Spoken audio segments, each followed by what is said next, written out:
Because I'm telling you from experience. I got a GED. I lived in abandoned buildings, ate out of trash cans. I got a PhD now, and that ain't on IQ. That's on GQ, grit. That's all grit. PhD is all grit. Master's degree, all grit. Took me 12 years to get a 4-year degree. That's all grit. So I can't teach you how to be elite, but I can teach you how to go in there. I'm talking about grit.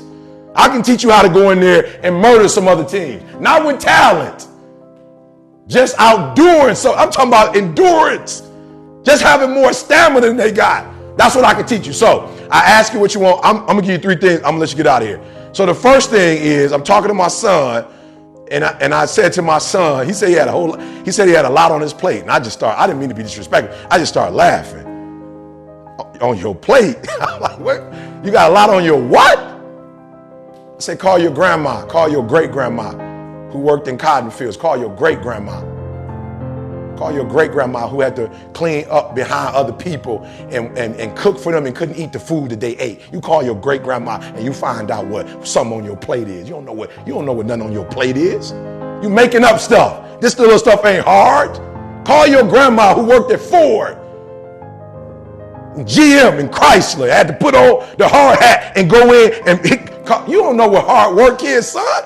You don't know what adversity is. So the first thing I want to tell y'all is this: like, don't make up something that's not real. Y'all ain't going through nothing. You blessed, and don't forget it. You playing for a major program. You blessed.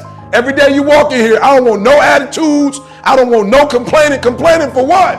It's $1 million edifice. What you complaining about? Y'all eating 3 square meals for free. That's what I love about speaking to these kind of programs. We get to eat. Alabama, they got the spread in there. We ate breakfast, we ate lunch, we ate dinner. Then we had a snack. And the snack was better than some kids in Detroit and Chicago, how they eating all day. Number one, listen to me very closely. There's a difference between a winner and a champion. You can win and have a bad attitude. You cannot be a champion and have a bad attitude. The difference between winning and champion is the way they think. Champions think different than winners. You can win just having a sweet coach who got a sweet plan. You can have a coach that just played the game at the highest level in Texas and be able to just teach you some stuff about the game that you don't know. You can win like that. You can win with a great coach. You cannot be a champion with just a great coach. It's going to take you and the coach. So number one, listen to me very closely. I'm trying to help you. Somebody asked me today when I landed, how was your flight? I said, is that a joke? What do you mean, how was it? It landed. I'm not my grandmother. I ain't cleaning, no disrespect to my grandma, I ain't cleaning nobody's house for free or for money. I don't clean houses for free. My life way sweeter than what my grandmother's was. Way sweeter. My grandma would go grocery shopping, and I remember she had a list, and she would be checking stuff off and putting a dollar amount next to it. Because she didn't know if she was going to run out of money by the time she fed all her grandkids. I don't have that problem. I had nothing. I'm going in and buying juice. I'm buying name brand juice. It's unbelievable. I like, give me the name brand juice, and I'll take 2 because I don't want to come back to the grocery store in 2 days. It's a wonderful life. You have a wonderful life. Do not forget it. There's no pressure with playing the game you love. You have a wonderful life. So when you walk in here, I should never hear complaining. I am a champion. I never complain. You are a champion. There's nothing to complain about. Now let me stop, because you might be like, you got it twisted. You don't know. In here, we do have something to complain about. Tell me what you had to complain about. I just want to know before I give you my last 2 points. I need to know what you got to complain about. That's something that's serious. I just want to know real quick. What's the real, you have not been here. You don't know Coach and what Coach does to me. I have something to complain about. He's a monster. Talk to me, please, or forever hold your peace. What are you complaining about? What do you have to complain about? For real, don't play. We got 2 more things, but I need to know, honestly, what do you have to complain about? Because when we leave this room, if you don't tell me, I don't want to hear it. If you can't confess right now what you have to complain about when you leave, don't call your homegirl complaining. Because nothing's going to change with the 2 of y'all talking. If you want to do some real complaining, let's complain in front of the guru and let's fix it. And if we don't plan on fixing it, let's not talk about it. And my son was like, Dad, I said, son, I just need to know one thing. You got it hard. I just need to know just tell me what you mean. You live in Atlanta in Midtown. You drive a Escalade. You work for your father, which means that you don't get up and work from 8 to 8, that you run your own schedule. We just left New Orleans Saints, son. Coach Payton told you he'll take you to the draft. He'll take you to the draft. We just left Alabama. You sat with Nick Saban for the second time at 23 years old. You have a personal phone number where you can read. Tell me what you complaining about. You fly first class. I just want to know. Help me, son. You really got to help me. I just want to know. Because he's like, well, Dad, you trying to embarrass. I said, I'm not trying to embarrass you. I want to know what your real problem is so we can fix it. So just tell me. Do me a favor. Winners complain. Winners want to hear themselves talk. Champions do not complain. Why? Because they're focusing on what they said they wanted to do as a goal. Champions are focused on the goal. They don't have time to be doing stuff that's not going to help them toward the goal. So all the little stuff you talking about, all the little social media, all the little going home, all the little crying, listen to me. Save that for when you graduate. You'll have plenty of time. When you finish here, I promise you, you're going to have something to complain about. When you finish this 4-year ride and you go in the real world, you're going to have some real stuff to complain about. So don't do it now. Because the energy you waste on complaining, we can't make it to a national title. And here's the bad part, right?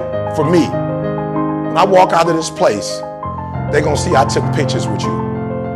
And based on what you do this, they're going to be calling me. So the whole game just switched, coach. I didn't just walk in here. Now I didn't put my name with the name. And now people going to be watching y'all during the season. And they're going to be like, yo, E, I thought you talked to them.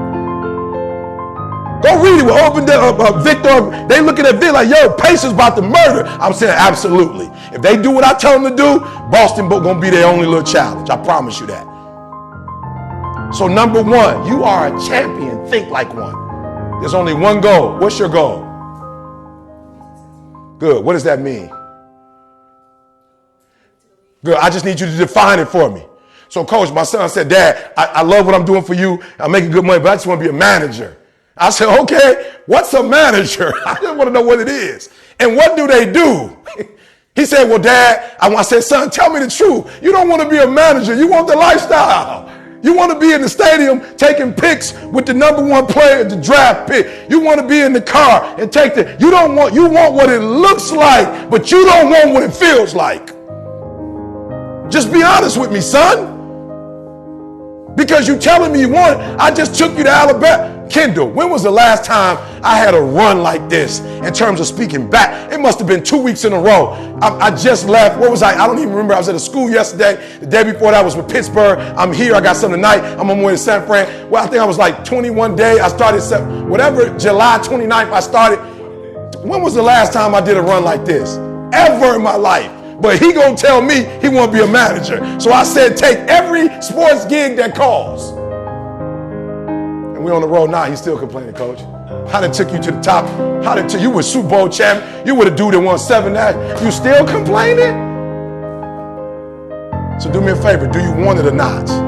Because I don't got time to play. I'm not here to play. This is divine. I'm not here to play. I'm here to do something totally different. And we made a connection. I'm not here for this. This is totally divine. I wasn't coming for y'all, but he knew I needed to be here for y'all. Well, we gonna complain, y'all. We gonna work. And the reason why people, you loud, you passionate. Do you understand that no matter how hard my grandma worked, and I just want to be transparent with y'all so y'all can understand, how much money did I make this month? Be real. 200 what? My grandma didn't have that chance. I don't care how hard she worked. My grandma couldn't make 200 grand cleaning somebody's house. They wasn't giving out tips. Oh, you did a great job. We're going to give you a $100 tip. My grandma couldn't come home when she wanted to. She came home when they told her she was finished. So why am I passionate? Because I got a chance to control my own life. You have a chance with this institution and this man who knows what it takes to play at the high level. You have a chance to control your destiny. That, my friend, is the American dream, not a Cadillac. Not a big house.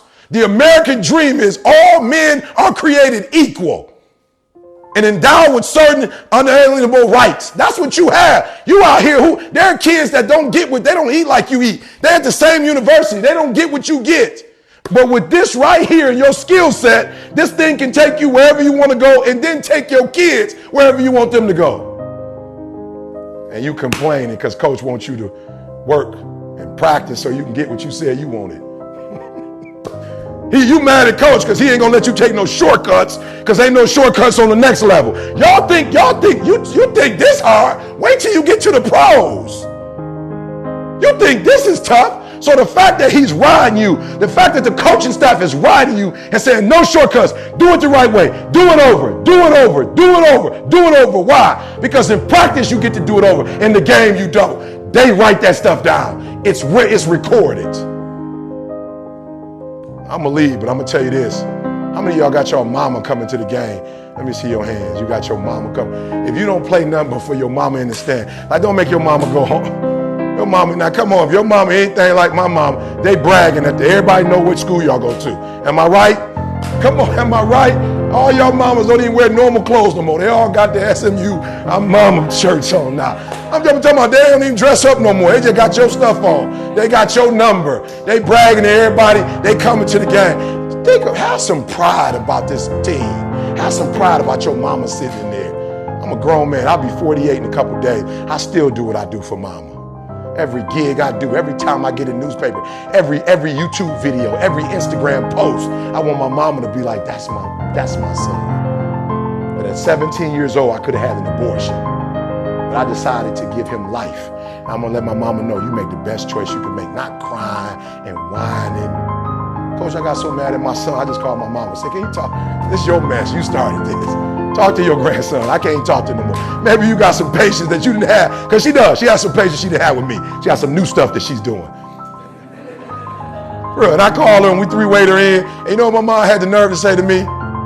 Hang up the phone, son. I want to talk to my grandson alone. I said, what? I want to be in on this. She said, hang up. I need to have a conversation with my grandson alone. So number one, we are champions. And champions don't start with winning the national title. Champions start right now with the way you think. We're making a commitment. E.T., I will never complain about the stuff that I said I wanted to do anymore. If that's you, let me just see your hands raised. You're making a commitment that I will never complain. I will never complain again. I will be grateful for this opportunity because I know this opportunity is setting me up for a greater opportunity. And if I fail this test, I can't take the next test. If I fail this class, I can't take the next class. Come on, I need to see your hands. Come on, y'all. Come on, for real. Let me see your hands, right? Matter of fact, just put them on your heart. If you're serious, put them on your heart. Now, number two. Write this down for me. Number two. Sacrifice leads and gains follow. Listen to me. Don't look for any gains where there's been no sacrifice. Don't wake up and look for no game. Don't look for your game to improve. Don't look for the record to improve. Without sacrifice, there are no gains.